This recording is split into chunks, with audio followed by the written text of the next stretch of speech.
শিশু অবাধ্য এবং একগুঁয়ে হওয়ার কারণ কি? হ্যাঁ, এই হলো আজকে আমার আলোচনার বিষয়। আজকে আমি আলোচনা করতে চলেছি একগুঁয়ে এবং অবাধ্য শিশুদের কারণ এবং তার প্রতিকার নিয়ে। আপনারা যারা চ্যানেলটিতে নতুন এসেছেন, অনুরোধ রইল সাবস্ক্রাইব করে বেল আইকন দিয়ে পাশে থাকার। শুরু করছি আজকের video. Welcome to special tutorial channel. আমি স্পেশাল এডুকেটর মিতালি সামন্ত। আজকে আলোচনা করতে চলেছি একটি গুরুত্বপূর্ণ বিষয় নিয়ে। বিষয়টি হলো অবাধ্য এবং একগুঁয়ে শিশু। স্পেশাল শিশু ছাড়াও অনেক শিশুকেই দেখা যায় ডিসওবিডিয়েন্স অর্থাৎ অবাধ্য এবং একগুঁয়ে হতে।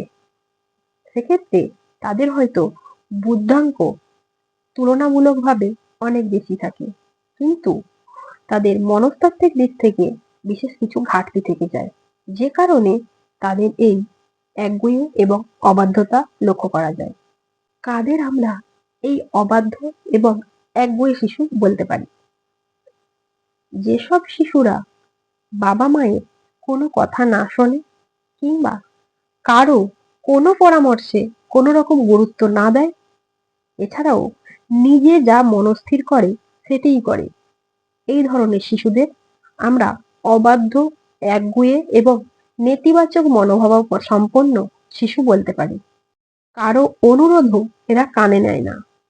এখন আলোচনা করব এই ধরনের শিশুদের আচরণের কারণগুলি কি, অর্থাৎ একগুঁয়ে, অবাধ্য এবং নেতিবাচক মনোভাব সম্পন্ন শিশুদের কারণ কি। এই ধরনের শিশুদের নেতিবাচক মনোভাব সম্পন্ন, একগুঁয়ে এবং অবাধ্য হওয়ার কারণ হলো নির্মম শাস্তি। হ্যাঁ, ওই শিশু যদি পরিবার থেকে খুব নির্মম শাস্তি ভোগ করে বড় হয়, তবে কিন্তু ওই শিশুর মধ্যে এই ৩ ধরনের আচরণ লক্ষ্য করা যাবে। দ্বিতীয় কারণ হলো অতিরিক্ত শাসন। হ্যাঁ, অতিরিক্ত শাসনে যদি কোনো শিশু বড় হয় কিংবা অতিরিক্ত শাসনের মধ্যে যদি শিশু থাকে, সেক্ষেত্রে কিন্তু ওই শিশু অবাধ্য, একগুঁয়ে এবং নেতিবাচক মনোভাবা সম্পন্ন হয়ে যেতে পারে। কারণ শিশুর সবসময় সমালোচনা করা। হ্যাঁ, কোনো শিশুর যে কোনো কাজেই যদি প্রত্যেকে সমালোচনা করে থাকে, সেক্ষেত্রে কিন্তু ওই শিশুর মনের মধ্যে একগুঁয়ে, অবাধ্যতা এবং নেতিবাচক মনোভাব তৈরি হবে। এছাড়াও বাড়িতে পিতামাতা বা অন্যান্য অভিভাবকদের অবহেলা। হ্যাঁ, কোনো শিশু যদি অতিরিক্ত অবহেলার মধ্য দিয়ে বড় হয়, তার মধ্যে এই সব সমস্যাগুলি থাকতে পারে। এছাড়াও তার মধ্যে স্নেহ ভালোবাসার অভাব, বিদ্যালয়ের শিক্ষকের অবহেলা, সহপাঠীদের অবহেলা, এগুলি একটি শিশু অবাধ্য, আক্রমণধর্মী, একগুঁয়ে এবং নেতিবাচক মনোভাবাপন্ন হয়ে যাওয়ার কারণ। যেসব শিশুরা একাকিত্বে ভোগে, বাড়ির পরিবেশে কিংবা বিদ্যালয় পরিবেশে যদি সহপাঠীরা তাকে সঙ্গ না দেয় কিংবা প্রত্যেকটি কাজেই তাকে আলাদা করে দেয়, সেক্ষেত্রে কিন্তু ওই শিশুর মধ্যে অবাধ্যতা, একগুঁয়েতা এবং নেতিবাচক মনোভাব সম্পন্ন মনস্তত্ত্ব এসে যাবে। এরপর আমি আলোচনা করব এই সব শিশুদের আচরণের প্রতিকার নিয়ে। হ্যাঁ, যেটি সবচেয়ে গুরুত্বপূর্ণ বিষয়। শিশুকে সঙ্গ দেওয়া। পরিবার কিংবা সহপাঠী কিংবা শিক্ষক যেন ওই শিশুর পাশে থাকে এবং তাকে সঙ্গ দেয়।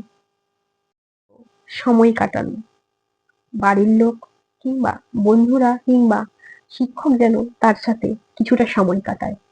অর্থাৎ বিভিন্ন খেলাধুলা, গল্প করা, বিভিন্ন সৃষ্টিশীল কাজ কিংবা বাড়ির কোনো কাজ শিশুকে সঙ্গে নিয়ে করা, এইরকম অ্যাক্টিভিটির মধ্যে শিশুকে রাখা খুবই গুরুত্বপূর্ণ।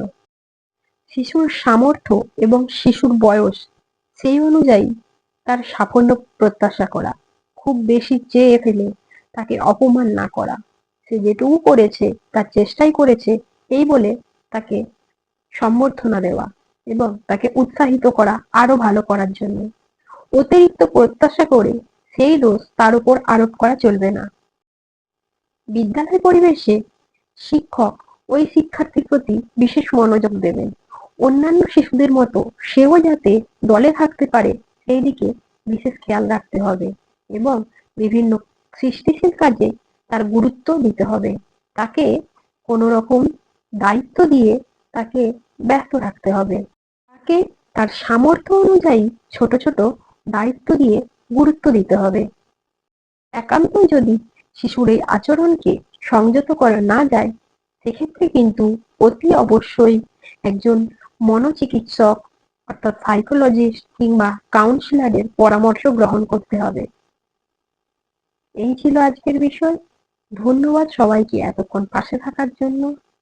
ভিডিওটি কেমন হয়েছে সেটি জানাতে ভুলবেন না। ধন্যবাদ।